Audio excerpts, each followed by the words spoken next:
everyone, this is Akanksha, your chemistry teacher. You're welcome in this प्यारा सा channel RID Academy. कैसे हो आप लोग? आई होप आप लोग बहुत अच्छे होंगे एंड पढ़ाई अपना कंटिन्यू एकदम हाई जोश के साथ अच्छे तरीके से एंड कंटिन्यूअस वे में कर रहे होगे. तो आज क्या करने वाले हैं आपको तो देख कर ही पता भी चल रहा होगा, है ना? क्या करेंगे आज? होमोलॉगस सीरीज के बारे में पढ़ेंगे. कार्बन एंड इट्स कंपाउंड तो स्टार्ट हो चुका एंड आप लोगों ने भी बहुत सारा प्रैक्टिस किया होगा. IUPAC नोमेनक्लेचर भी किस तरीके से नेमिंग करना है ऑर्गेनिक कंपाउंड्स का वो भी मैंने बताया है. इससे प्रीवियस वाले लेक्चर में अगर आप लोगों ने नहीं देखा है तो पहले वो जाकर देखो. अगर नहीं भी देखा है तो भी ये लेक्चर समझ में आने वाला है क्योंकि ये एकदम से नया टॉपिक है एंड मीन्स ये ज़्यादा कुछ है नहीं. एग्जाम्स में भी इससे ज़्यादा कुछ आता नहीं है. बस आपको ये टॉपिक इसलिए पढ़ना है समझने के लिए कि हम लोग जो इतना सारा ऑर्गेनिक कंपाउंड पढ़ते हैं क्या सबको अलग अलग पढ़ना पड़ेगा. आपको रिलेट करके बताते हैं पीरियोडिक टेबल से. पीरियोडिक टेबल में आपने देखा क्या, एक एलिमेंट्स मतलब एलिमेंट्स हम लोग इतना सारा पढ़े 118 एलिमेंट्स तो होते हैं ना पीरियोडिक टेबल में. एलिमेंट्स इतने सारे देखते हैं क्या सबको अलग अलग अलग उसका प्रॉपर्टी देखना पड़ेगा.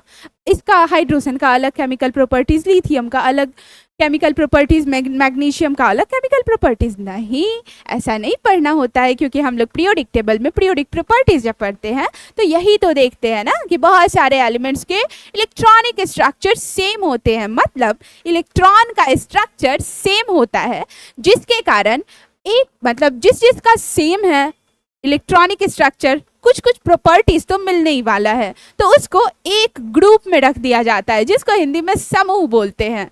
वैसे ही तो रखा गया ना पीरियोडिक टेबल. पीरियोडिक टेबल जब हम बनाया गया, हेनरी मोशले ने बनाया, उसको डिजाइन किया इस तरीके से, एलिमेंट्स को रखा उसमें, तो उन्होंने क्या देखा, किस तरीके से किया कि हम लोगों को जो भी ये पीरियोडिक टेबल देखे एलिमेंट्स के बारे में कुछ भी चीज करे, उसके बारे में जो भी रिएक्शंस करे तो उनको आसानी हो जाए एलिमेंट्स के बारे में जानने में. इसलिए तो पीरियोडिक टेबल बनाए ना. तो उसी तरीके से हम लोगों को ऑर्गेनिक कंपाउंड्स इतना सारा नहीं पढ़ना पड़े. मतलब हर एक केमिकल फार्मूला का, हर एक ऑर्गेनिक कंपाउंड्स का अलग अलग प्रॉपर्टीज नहीं पढ़ना पड़े, कुछ थोड़ा सा इजी हो जाए उसके लिए आता है होमोलॉगस सीरीज. अब ये होमोलॉगस सीरीज क्या है ये तो आप लोगों को नया नया तो लग रहा होगा नेम. तो ये क्या है पता भी होना चाहिए.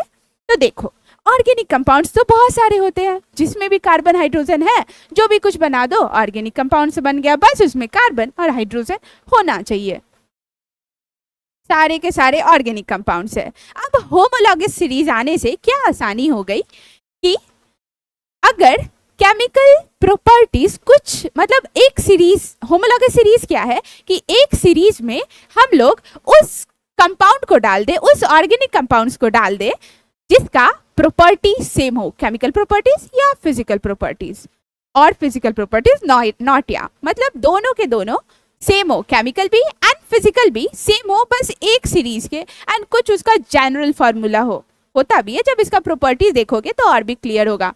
तो आप लोगों को क्या करना है इसमें, अगर एग्जाम के पॉइंट ऑफ व्यू से देख रहे हो तो होमोलॉगस सीरीज को बस अभी जो हम पढ़ा रहे हैं ना, जितना बोल रहे हैं, जितना पढ़ा रहे हैं, बस उसको ध्यान से सुन लो तो आपको याद हो जाएगा. बस समझ में आ जाना चाहिए, इतना ही काफी है एग्जाम के पॉइंट ऑफ व्यू से. ठीक है, तो इस होमोलॉगस सीरीज में क्या किया गया कि एक सीरीज में उस कंपाउंड को डाल दिया गया जिसमें वो कंपाउंड हम रखे एक सीरीज में जिसका केमिकल प्रॉपर्टीज और फिजिकल प्रॉपर्टीज सेम हो. ठीक है, इसका डेफिनेशन भी देख लेते हैं हम लोग. क्या है डेफिनेशन, हम यहाँ पॉइंट वाइज देखे हैं. अगर एग्जाम में डेफिनेशन आपसे पूछा जाए तो आप लोग भी पॉइंट वाइज लिखोगे. ठीक है, पॉइंट वाइज नंबरिंग अच्छा होता है और नंबर आने के भी चांसेस ज्यादा होते हैं.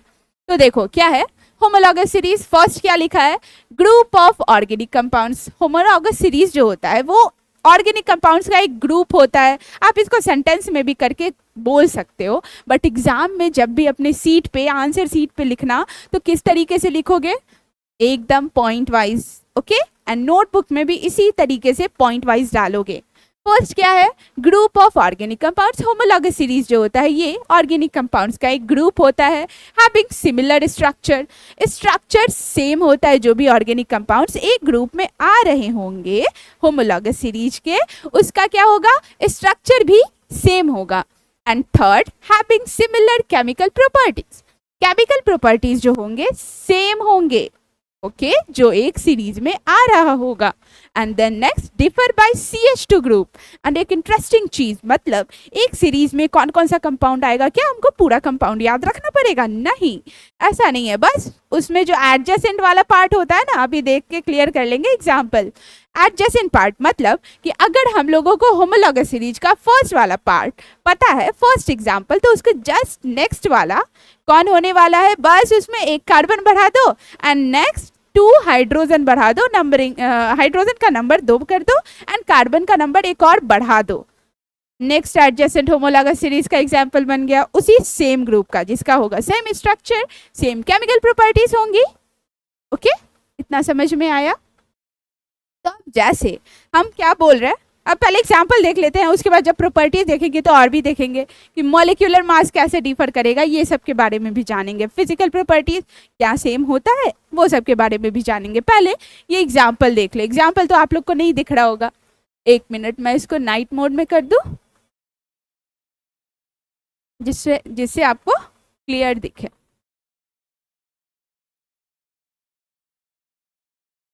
अब ये देखो, यहाँ जो है ना कुछ होमोलॉगस सीरीज के एग्जाम्पल्स है। कैसे? अब ये देखो, फर्स्ट क्या है, अल्केन, एल्काइन, अल्कोहल ग्रुप। अब अल्केन में, अल्केन का जनरल फार्मूला तो पढ़ के आए हो ना, अगर नहीं भी पढ़ के आए हो तो देख लो यहाँ क्या होता है। जनरल फार्मूला मीन्स वो एक ऐसा फार्मूला होगा जिसमें कार्बन पे, मतलब आप कार्बन का किस तरीके से नंबरिंग बढ़ा रहे हो तो उससे हाइड्रोजन का भी नंबरिंग आपको पता चल जाएगा। वो जनरल फार्मूला से आप एक सीरीज का, मतलब एक होमोलॉगस सीरीज का आप पूरा एग्जाम्पल लिख सकते हो और भी बढ़ा सकते हो। अगर 10 कार्बन करते हैं तो कितना हाइड्रोजन आने वाला है, उससे वो जनरल फार्मूला से पता चल जाएगा। आपको बार बार स्ट्रक्चर बनाने की जरूरत नहीं होगी। वही तो होता है ना जनरल फार्मूला। एल्केन का क्या हो रहा था, CnH2n+2, मतलब अगर कार्बन हमारा, हम कार्बन अगर जितना भी ले रहे हैं उसका 2 गुना कर दे एंड देन 2 प्लस कर दे तो हम लोगों को हाइड्रोजन का नंबर पता चल जाता था कि कितना हाइड्रोजन, इससे जितना भी लिए हम कार्बन, उससे कितना हाइड्रोजन उससे ऐड होने वाला है, मतलब हमारा कौन सा कंपाउंड बनने वाला है। तो एल्केन में देखो जैसे जैसे आगे बढ़ रहा है, देख लो क्या हो रहा है, CH2 का बस CH2 से डिफर हो रहा है। मतलब जैसे ही एडजेसेंट, मतलब अगले पे गए CH2 ऐड हो जा रहा है, मतलब एक कार्बन आ जा रहा है, 2 हाइड्रोजन आ जा रहा है। एक कार्बन लिए, चलो मीथेन बना, इथेन में देख लो 1 कार्बन एंड 2 हाइड्रोजन बढ़ जा रहा है। उसी तरीके से अल्केन का एक सीरीज बन गया। अब अल्केन का क्या होगा, केमिकल प्रॉपर्टी सेम होंगे, उसके स्ट्रक्चर देखने में सेम होंगे, बस क्या हो जाएगा, थोड़ा बड़ा हो जाएगा क्योंकि CH2 से बढ़ रहा है। इसी तरीके से अब अल्काइन का भी देख लो, उसी तरीके से बढ़ रहा। अब अल्कोहल वाले ग्रुप का भी, उसका भी क्या होगा, स्ट्रक्चर सेम होगा, OH बस ऐड हो रहे होंगे एंड केमिकल प्रॉपर्टीज भी सेम हो रहे होंगे। ठीक है, इतना समझ आया? एंड देन कुछ और एग्जाम्पल देख ले, खुद से एग्जाम्पल क्रिएट करते कि क्या हम लोग भी एग्जाम्पल क्रिएट कर पा रहे हैं, देखते हैं उससे।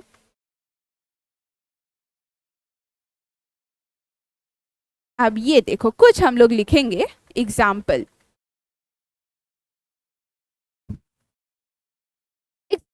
स्टार्ट करते हैं किससे, एल्केन, एल्काइन एंड, और क्या होता है, एल्केन, एल्कीन एंड एल्काइन, 3 होता था ना। क्या हाइड्रोकार्बन को 3 कैटेगरी में हम लोगों ने बांटा था, डिवाइड किया था। कौन कौन? फर्स्ट होता था सिंगल बॉन्ड वाला, सेकंड होता था डबल बॉन्ड वाला, किसमें किसमें, single bond and double bond, carbon and carbon के बीच। थर्ड होता था हमारा ट्रिपल बॉन्ड, मतलब हाइड्रोकार्बन को हम लोगों ने 2 पार्ट में डिवाइड किया था, फर्स्ट सैचुरेटेड, सेकंड अनसैचुरेटेड। इसी में तो किए थे ना ऐसे ही, तो उसी से एग्जाम्पल भी हम लोग क्रिएट करते हैं। यहाँ पे रहेगा N का नंबरिंग। N यहाँ क्या है, कितने नंबर ऑफ कार्बन है हमारे पास। ओके, एंड नेक्स्ट हम लोग देखेंगे एल्केन, और एल्केन का जनरल फॉर्मूला क्या होता है, आना चाहिए सबको, जो भी बता रहे हैं उनका सही है। ये देखो CnH2n+2, जस्ट बोले ना कार्बन। आपको जनरल फॉर्मूला कैसे याद होगा, याद करने में भी परेशानी होती है, तो देखो फर्स्ट बस एल्केन का याद कर लो। एल्केन में क्या होता है कि जितना हम कार्बन ले रहे हैं उसका 2 गुना करेंगे एंड 2 प्लस कर देंगे। सेकंड